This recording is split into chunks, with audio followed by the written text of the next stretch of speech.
The SEA Games is fast approaching and our athletes are working hard to represent the country with pride and dignity. Today, we're here at the Phil Sports Complex to visit my teammates from the Philippine National Karate Team to take a look at their preparation for the upcoming SEA Games.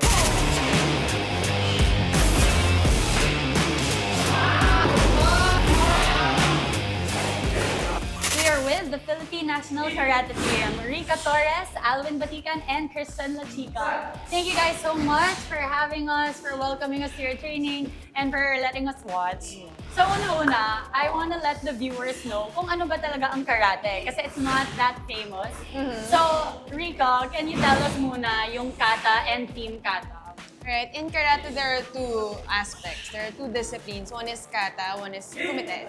But in kata, especially in sport karate, we have two events as well. We have the kata and the team kata. The kata is the individual kata. So just one player, isang tao lang, isang player lang na nagpo-perform. Whereas the team kata, there are three players, although now there are four players kasi may reserve. So there are three players doing the kata synchronously. Kailangan sabay-sabay sila in every aspect. Okay. And this SEA Games, ikaw ay? In SEA Games, this SEA Games for Thailand, there's only one event, which is the Team Kata. So we're representing for that. So yan ang aabangan namin. And Alwyn, ano naman ang kumite? For kumite po, it is in English, sparring po. So basically, you're fighting another person and then there's a set of moves you can do. Fixed siya, so it's not like mixed martial arts, it's different. Now, I wanna know, kasi nung nagtitraining tayo, syempre, we specialize, di ba? Some people do kata and some sa kumite. So, Christian, can you tell me, ano yung mga special challenges in kumite naman na different sa kata? In training kasi sa kumite, pwede kang ma-injured and a lot of scenarios yung kailangan mong i-train, yung ganun. Oo, naalala ko, nung ako lumalaban, I was so nervous kasi syempre hindi ko alam yung mga gagawin ng kalaban. Yeah. Since I stopped training, nag-iba na ang system. We used to have our Turkish coaches, pero now we're led by Coach Sonny Montalvo. Alwyn, can you tell us about what I missed in the last year? Basically, we're still continuing the same program we did kasi Coach Sonny and together with the other coaches were able to pick up naman what the foreign coaches were teaching us before. So basically, we're just continuing the same program, and then in a few weeks, a few days from now, we're going to Turkey, and then now we're not asking for help, but we're collaborating with them while they're preparing for the World Championships. Okay, ilang weeks kayo sa Turkey? All of you, no? Yeah. Going to Turkey. For how long? 2 weeks. 2 weeks? 2 weeks in Turkey, then you fly back. How is the feeling, Christy? Ako, I'm excited sa training camp eh. Kasi andun yung foreign coach natin before. Oh, Yeah. yes. May connections na, tapos madali na kami makapick up sa training. Ganun. Okay, pero Kristen, can you highlight what's the importance of the mga training camp? Why do we always go to Turkey, to China? I think for the different feedback na makukuha mo sa ibang coach, different partner, yung ganun. You guys had a lot of competitions, I understand. So, for the Team Kata, very special kasi last year, nag-World Champs kayo. Oh, yeah. Very first time na nag-World Championships for the team events. And the Philippines got a slot and you got to compete. So, can you tell us about that experience? Confidence boost ba siya? Yeah. Actually, yung last year, it was the first one na may qualifiers. Kasi before, di ba, anyone can just join. Yes. Basta one representative per Yeah. country. So last year, they limited to 20. Tapos qualifier siya, so hindi lahat makakapasok. So we didn't expect it, first and foremost. So it was really humbling and it was a great opportunity to be one of the 20 countries to fight for, the World Cup. So it was a great experience, lalo na sa Europe siya. Okay, that's good. Tsaka it's the same team that's going into the SEA Games. Yes. Yeah. And Alwyn, ikaw naman, from what I know, consistent ka na top 5, top 7 sa Asian Championships na mahirap gawin na. Parang minsan lang maging consistent, even the medalists, even the champions, nalalaglag sila in the early stages. Talk about muna bakit yun mahirap gawin sa karate na with our tournament format. With the tournament format kasi you're bound to face the same people. So after maybe you surprise them for the first time, after the next time you fight them, they have a data on you. So Yeah. it gets harder and harder as you get better kasi ikaw na yung pinaghahandaan ng mga kalaban. Yes, sa mga videos out there. Tsaka ang bilis ng match 3 minutes lang. Pag mascorean ka ng 3 points, parang mahirap na. Mahirap magkamali. Oo. Tsaka you're right na you know each other talaga. Pero how is this like top 5 performance in the most recent Asian Champs a confidence boost for you coming into the SEA Games? I think it's giving me a lot of confidence for this upcoming SEA Games. Kasi all those matches that I lost prior to this upcoming SEA Games naman weren't matches that I was outskilled, but rather it was just a small error. Yeah. So I feel like if I can fix those errors, we're going for gold. That's right. Kasi sa karate, it's not very visible. Pero minsan, kapag natalo ka sa match, hindi mo kita small errors but big results. So, Yeah. for the people not watching and they only look at the results, hindi nila kita yung full picture and yung improvement ng mga Yeah.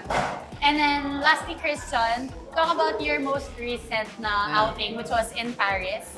Kamusta yun? Ito na yung last na international competition before the SEA Games. Yeah. Okay, so talk about it. I competed in Paris for World Championship qualifier, and I was able to win 2 matches out of 3. Yes. And Yes. finish second on my pool. And it was great experience kasi I was able to face the top level athletes in their countries. Yes, and I was able to see na kung ano yung mga pwede ko pang i-improve sa match ko for SEA Games. Okay, sino mga tinalo mo? I beat Belgium and Croatia. Oh, wow. So, very big countries. Magagaling na countries. Also, Belgium pala is qualified now sa World Championship. Okay, so world level yung mga natatalo ni Christian. So, I'm very excited to hear more about the SEA Games story. So, later we'll talk about that. So, more with the Karate Team when we return. Stay tuned. You're watching Starting Line.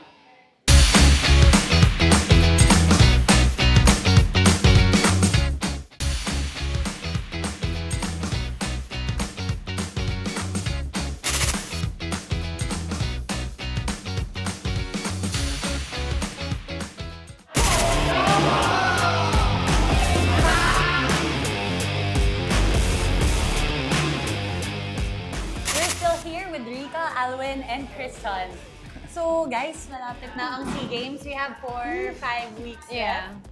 And you are going to Turkey. So Ricca, it's not your first time to Turkey, no? It's my first time. It is. Kasi usually, yung mga training camp nyo is somewhere else. Japan. Japan. Yeah. So, are you excited for Yeah, actually I am. Kasi sila parang sawa natin sila Oo sa nga Turkey. eh. Ilang beses na tayo nag-Turkey? Me only 2. 2 and Ito, madami na. 5. 5, yeah. Okay. Wow!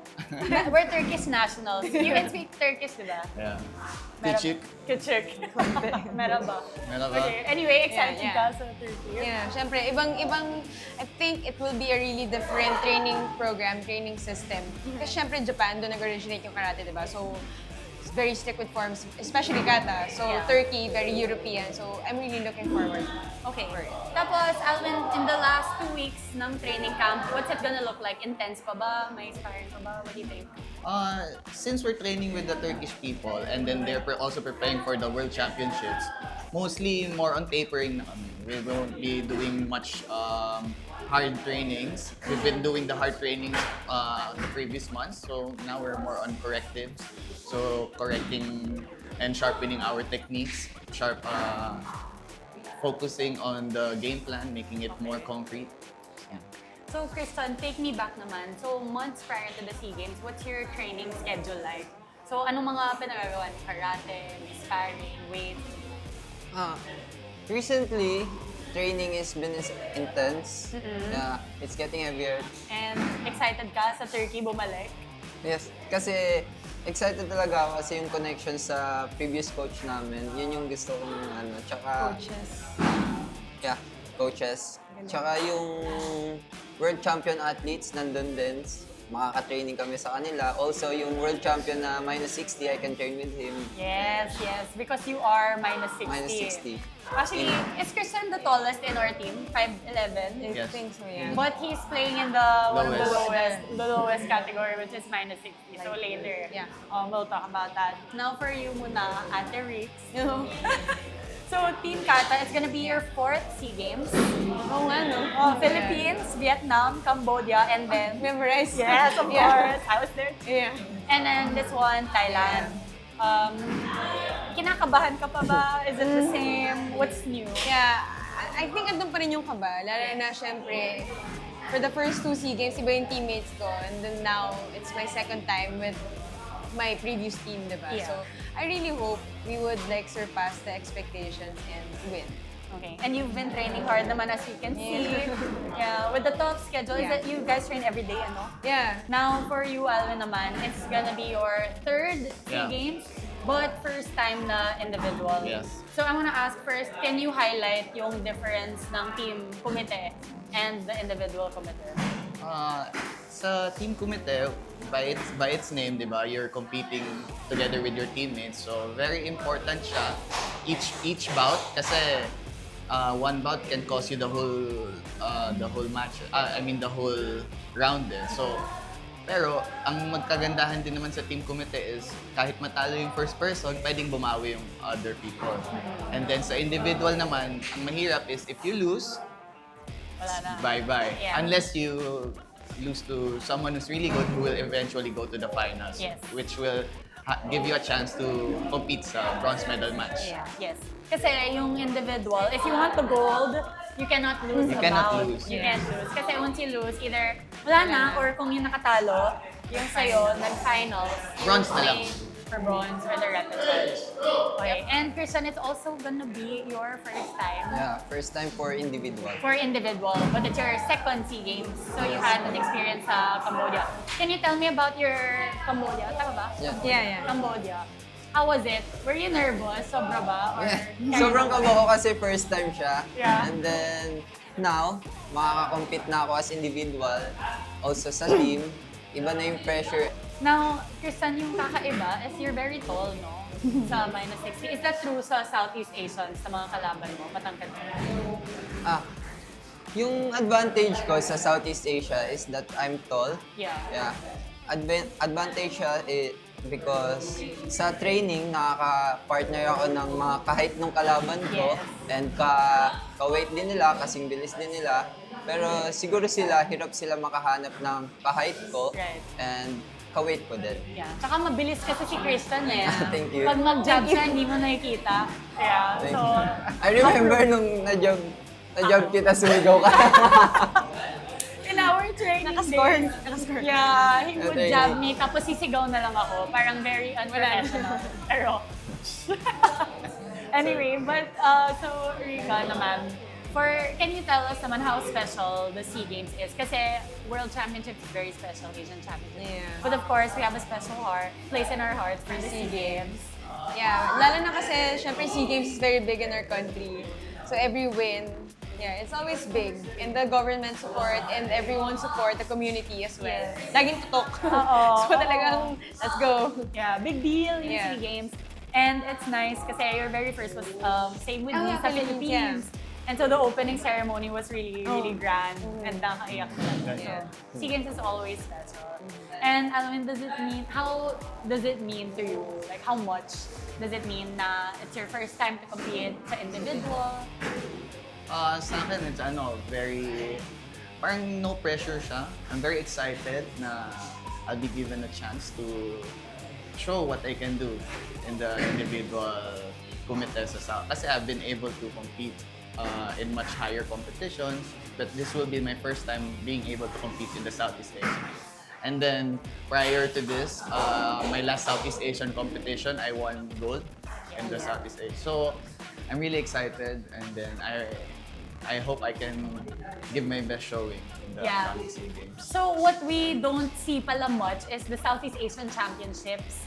Usually, ang nababroadcast ang SEA Games. Yeah. But the SECAF or the championships, same yung mga tao. So, mga nakakalaban mo in the CCAF, Will be the same people I'll Yes. be facing sa SEA Games. yeah, and you played when? Last year? This Last year. Last year, gold. Yeah. And the prior year, silver. Yes. So, Yan, so I'm pretty confident with what I can do in the Southeast Asia.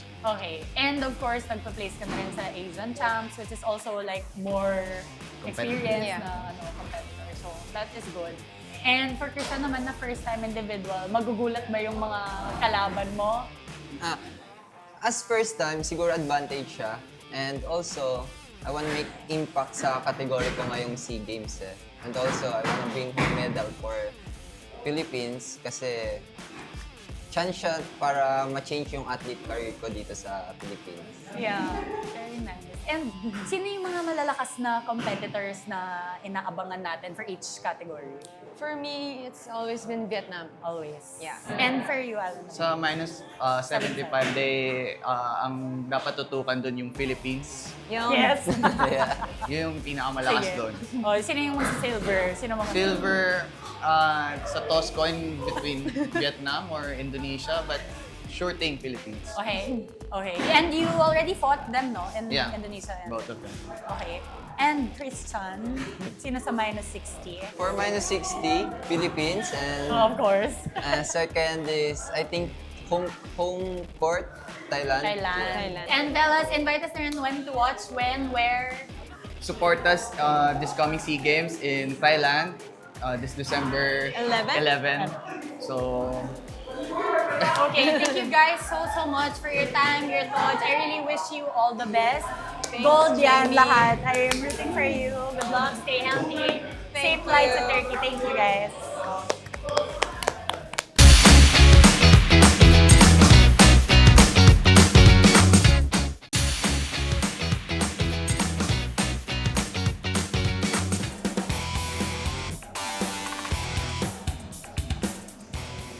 Welcome back to Starting Lineup. We've seen a lot of greatness already as expected in the UAAP. So, let's play a quick game of Fantastic Five where we have two of our UAAP anchors build their ideal starting five in the women's basketball tournament. Let's welcome in Paula, Calingasan, and Raine. Ticzon, ladies!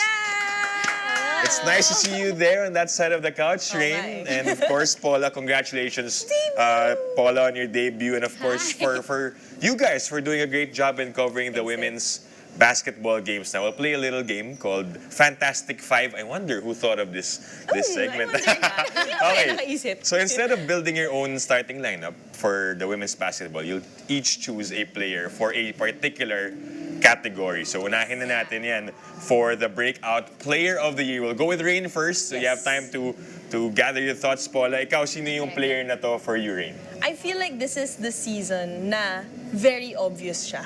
And it's obviously going to be Kyla Go. Because in that first round for LaSalle, you could see na medyo sinusulpot na siya sa first five. She was kind of getting her rotation. But in the second round, she was a completely different player. And we've seen her ability to do this in off-season tournaments, in a lot of preseason games. But the way that she was able to carry over the success that she had in the preseason and translated in a time na naghahabol sila. Like I always say it on the broadcast, literally Kyla Go kept their season alive. And I think breakout player is just a very short glimpse of what she can achieve later on, and hopefully, it brings them to higher heights. We know that she had to take a year off for residency, diba, transferring from FU. So do you think that sort of was an adjustment period pa for her in round one?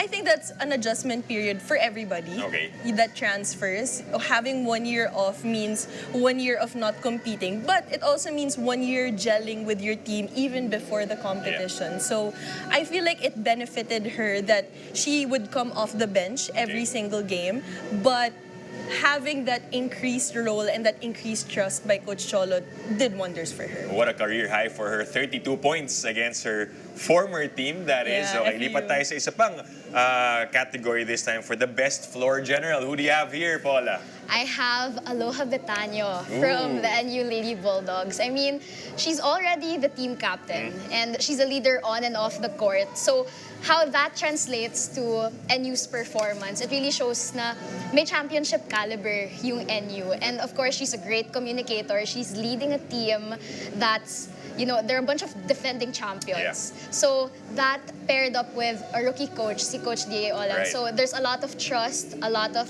responsibility on her shoulders. Yeah. And you put that with her being, you know, the voice of the team, being a facilitator on the court. And you can't deny she has great intuition, vision, massive playmaker. And then you just package that all in a leader who knows her role, understands the team's dynamic, and really loves when her teammates shine. Yeah. Yeah. And the numbers back that up, diba? Number 2 in assists with averaging 5 per game for any. And you know, the question was, sino bang papalit sa pagiging vocal ni Cici? Looks like they've found the answer to that. Aloha Right? Betanyo. Alright, okay. Isa pa na pipiliin natin for the women's basketball. Magic bunot off the bench, Raine. Sino ba yung okay na 6th man or 6th woman for women's basketball? So originally, I was thinking Kyla for here. Okay. Pero sabi ko hindi, may mas magandang pick ako. Chris Padilla. I mean, Dip, if you watch Chris Padilla, sobrang, you wouldn't think that she would instigate peace or try to clam everyone up whenever things are getting chippy. Kasi, OA siya. Expressive siya. Yeah. She's such a... Yun, no? Kanina yung reaction niya, Diba? Medyo Parang, OA na. as in, ano siya, fireball talaga siya. And she's so entertaining to watch. But having her on the court brings a different energy to the team. I feel like Coach Jed has done a good job of inserting her in times na they need someone to, one, of course, playmake, but the other is, you know, just round everyone up together, facilitate everything. Kasi, you know, you have your apags, you have your etangs, you have your adishina, but Padilla will be that one na pag nagpa-free throw yung mga girls, hindi, usap tayo, ayusin natin to. And she will try to help her team fight for that Final Four spot when we enter that race. Okay, another category that we'll talk about, the all-reliable vet. Who's the pick for you, Paula? For me, I think it's Kent Pastrana of UST. I mean, if UST is looking to execute a play, if they're looking to make a basket, if Coach Heidi wants something to change, she's desperate, if she wants to recalibrate anything, for sure, you'll see Kent in the middle of all of that. Like, she's an epic shot maker. But at the same time, you can see how the rest of the Growling Tigresses, they look to her when you have to rely on someone. And aside from that, you know, she's one of the oldies. She's a vet nga talaga. She's coming back for her 5th year. And she said she came back because she had a mission, you know, after that heartbreaking loss last season ng finals. So just pair that with how good she is on the court, on both ends. Parang, if I was a Growling Tigress, I'd feel really good having Kent on my team. Yeah, no, parang kampante ka eh. Yeah. Pag may Ken Pastrana ka, and if you're Coach Heidi, it's a no-brainer that you will rely on that veteran. So good picks, ladies, pero hindi pa tayo tapos dahil, syempre, The exciting yung part. Inaabangan natin, sino ba yung MVP ninyo for this season? Unahin naman natin si Paula this time. Okay, for me, I think it would be no surprise, but I choose Casey De La Wait for a Rosa. 3-time, no? For 3-time, just because, you know, she's shown as a rookie, and now, you know, you can see with the way that she really translates the court. Very dominant yung performance niya. She's consistent overall. I believe as of right now, she's leading in field goals and rebounds. So you just pair with her being a reliable shot maker and someone who gives a really steady presence in the court. That's very MVP to me. And at the same time kasi, she's had her good games, like in any sport, and for any athlete naman, she's had her good days. And there are times where things don't work out their way, but she's still leading the stats. And that should say something. Very consistent, no? Yeah, she's very consistent. She's very close with another player na yun ang pinili mo. Yes. Who is your MVP for the season? So for mine, I feel like if you watch women's basketball, it would be obvious. Casey is the majority's pick. Gets, But you would also appreciate the way that Carl Ann Timol plays. Because I feel like you know, she has always been one of those players that has potential. And going behind, you know, the likes of Jack Animam and the beginning of her career when she was very, very young, there was also Cici. You know, there were so many superstars that had all eyes on them. But now that all of these veterans have exhausted their playing years, Yeah. parang I feel like this is the season for Carl Ann. right. Kasi she was able to not just put NU at a very good-looking position at that number 2 spot, but I feel like the trust also that Coach D.A. Olan puts on her to consult her during practices, to finding out parang what's on the players' minds through her. Parang I feel like that is a MVP not just for the stats, but maybe even like how you communicate with your other teammates. Maybe it's her time this season 88, but we'll have to find out because we have one final weekend of Yes. women's basketball left to be played before the exciting Final Four. So Paula, Raine, thank you so much for joining us Dip. tonight and for bringing in the hype. Good luck in the rest of your coverages. And that's the show. I'm Dip Dipiaco. Thank you for joining us here on Starting Lineup.